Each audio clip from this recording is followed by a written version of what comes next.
tere! Täna ma teen teile šokolaadiküpsiseid.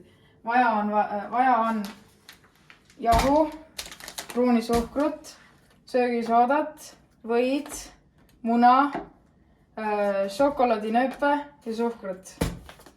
Kõigepealt 220 grammi jahu, siis 3/4 teelusikat soodat, siis 160 grammi pruunisuhkrut, siis 100 grammi valget suhkrut, siis 250 grammi šokolaadinööpe,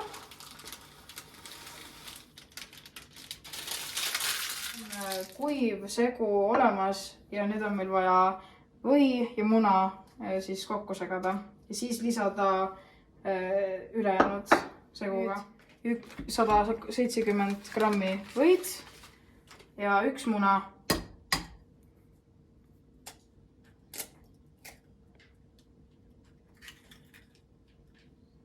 Nüüd segame muna ja või siis ära.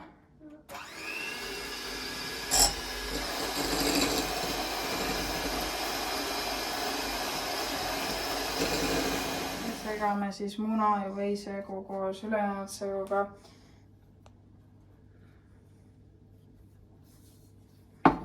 Ise segan seda siis kätega, aga kui ei taha, siis võid kasutada ka lusikaga. Kui tainas on ära segatud, võtame väikse taigina tüki, rullin selle väikeseks palliks, panen küpsetusplaadi peale ja vajutan natukene alla. Ja seda, kuni tainas on täiesti kas siis ära kasutatud või küpsetusplaat on täis.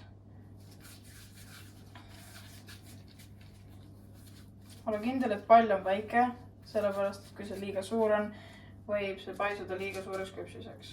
Kui vormid on valmis, paneme need ahju 190 kraadi peale 12 minutiks.